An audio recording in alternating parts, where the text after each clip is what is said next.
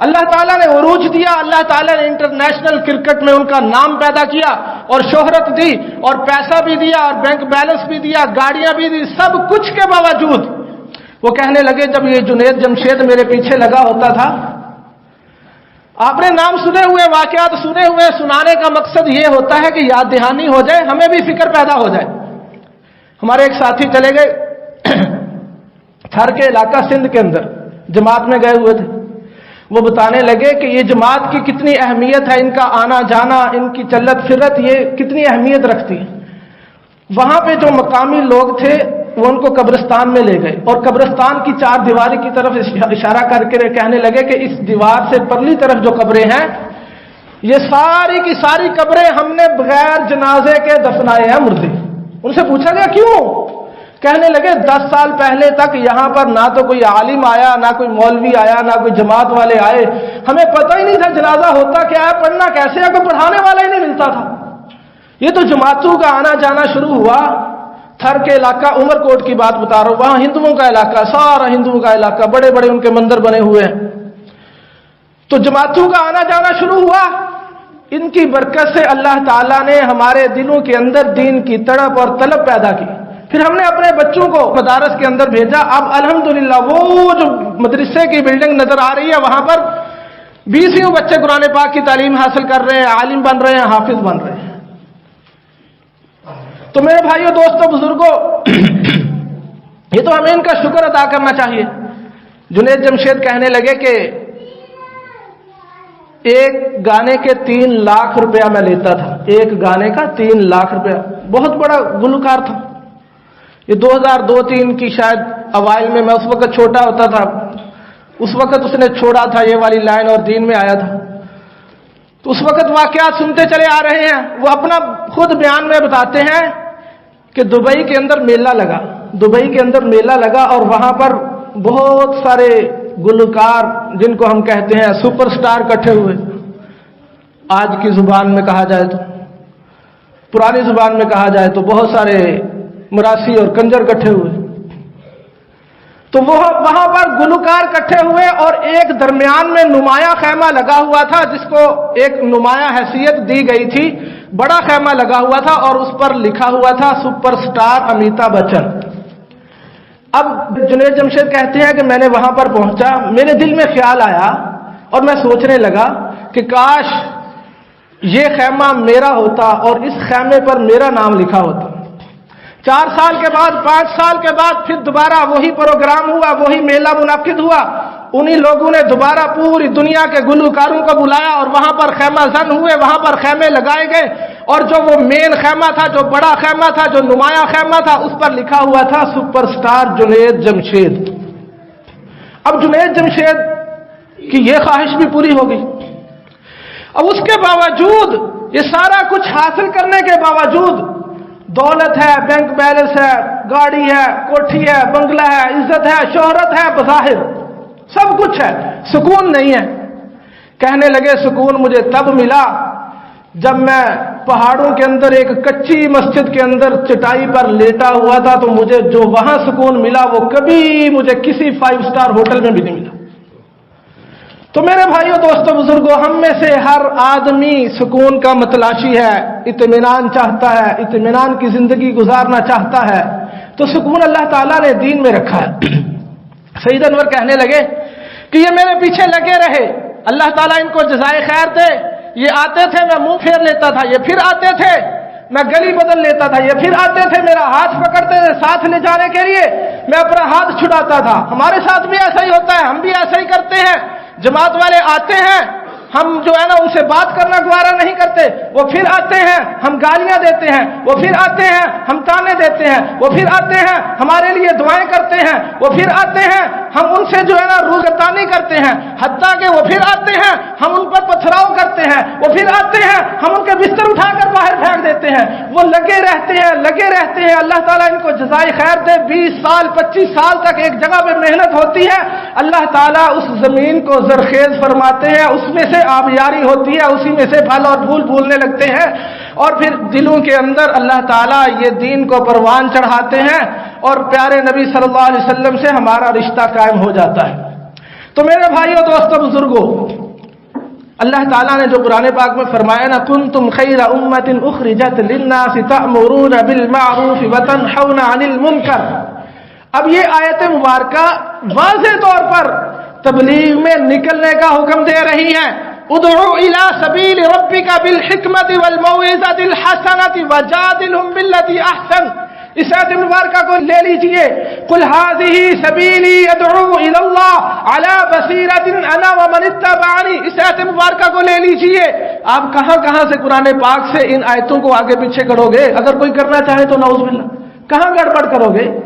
وہ اللہ کا واضح حکم ہے، ہمیں نکلنا ہوگا۔ اگر ہمیں سکون اور اطمینان اور چین چاہیے تو ہمیں نکلنا ہوگا، مگر نہ اللہ تعالیٰ کا اعلان ہے، سن لیجئے۔ اللہ تعالیٰ نے فرمایا من اعرض عن ذکری فإن له معیشۃ ضنکا، من اعرض عن ذکری، جو میرے ذکر سے اعراض کرے گا، منہ پھیرے گا، منہ موڑے گا، من اعرض عن ذکری فإن له معیشۃ ضنکا، کاش کہ آپ عربی سمجھتے ہیں، زن کا جو لفظ ہے نا، زن کا، ضاد نون کاف، اللہ تعالیٰ کہہ رہے ہیں میں اس کی معیشت کو جکڑ دوں گا، پکڑ لوں گا، اس کو دبوچ لوں گا، تنگ کر دوں گا اس کا رزق۔ جو میرے ذکر سے منہ موڑے گا، اللہ تعالیٰ کہہ رہے ہیں میں اس کو رزق کو تنگ کر دوں گا۔ اب ہم میں سے ہر بندہ پریشان ہے، روزی تنگ ہے، پریشانیاں ہیں، تو میرے بھائیوں دوستوں بزرگوں، اللہ تعالیٰ نے تو اعلان کر دیا ہے جو میرے ذکر سے منہ موڑے گا، من اعرض عن ذکری فإن له معیشۃ ضنکا ونحشرهم یوم القیامۃ اعمی، بہت بڑی وعید ہے، ونحشرهم یوم القیامہ، قیامت والے دن وہ ایسے اٹھے گا کہ اندھا ہوگا دیکھنے کے باوجود۔ تو میرے بھائیوں دوستوں بزرگوں، ہمارے لیے یہ قرآنی آیات مبارکہ، قرآنی آیات پکار پکار کر کہہ رہی ہیں کہ ہم اس رستے پر آ جائیں۔ اگر سکون اور اطمینان کی کامیابی کی زندگی گزارنا چاہتے ہو، اگر اس رستے پہ نہیں آئے تو واللہ باللہ کلہ حاشا للہ، میں منبر پہ بیٹھا ہوں، آپ میرے قرآن سر پہ رکھ دیں، میں قسم اٹھا کر کہتا ہوں دین کے رستے کے علاوہ سکون اور اطمینان کا کوئی رستہ نہیں ہے، ہمارے پاس کوئی رستہ نہیں ہے۔ نبی اکرم صلی اللہ علیہ وسلم کی غلامی والا واحد رستہ ہے۔ اگر ہم چاہتے ہیں کہ ہم کامیاب ہو جائیں تو نبی اکرم صلی اللہ علیہ وسلم کے ساتھ جڑنا ہوگا، نبی اکرم صلی اللہ علیہ وسلم کی پیروی کرنی ہوگی۔ اللہ رب العزت سے دعا ہے کہ اللہ تعالیٰ مجھے اور آپ کو عمل کی توفیق عطا فرمائے۔ وآخر دعوانا ان الحمد للہ۔